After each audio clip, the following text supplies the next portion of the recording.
Medchal highway నుంచి 7 kilometres డిస్టెన్స్లో ఉన్నామండి. ఎగ్జాక్ట్లీ ఇది సికింద్లాపూర్ విలేజ్లో ఉన్నాము. ఇది సికింద్లాపూర్ లక్ష్మీ నరసింహస్వామి స్వయంభూ లక్ష్మీ నరసింహస్వామి టెంపుల్కి అతి చేరువలో ఉంటుందండి ఈ ఫామ్ ల్యాండ్ అనేది.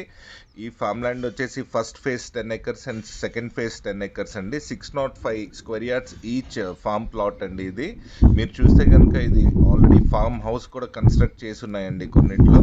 అండ్ మీరు కూడా కావాలంటే కన్స్ట్రక్ట్ చేసుకోవచ్చు. డిఫరెంట్ డిజైన్స్ కూడా ఉంటాయండి. అండ్ 20 ఫ్రూట్ బేరింగ్ ట్రీస్ ఉంటాయి, ఇంక్లూడింగ్ డ్రాగన్ ఫ్రూట్తో సహా. ఈ మిగతా ప్లాట్లో వచ్చేసి ఒక ఇది ఫామ్ హౌస్కి ఒక సైజ్ వచ్చేసి వదిలేసి మిగతా ప్లాట్ అంతా కూడా ఇట్లా ఈ విధంగా డెవలప్ చేసి ఉంటుందండి. ఇది చాలా బాగుందండి. లొకేషన్ కూడా చాలా beautiful location, fresh air, surrounded with huge forest reserve and reserve forest area కూడా ఉందన్నమాట. సో దట్ ఇక్కడ ఈ సరౌండింగ్లో ఏమి కన్స్ట్రక్షన్స్ కూడా రావు. అది మనకి చాలా అడ్వాంటేజ్ అండి. ఆక్సిజన్ వైజ్ కూడా చాలా బాగుంటుంది. డోంట్ మిస్ అండి. Click on the link in the description below to get complete details of the property. Thank you.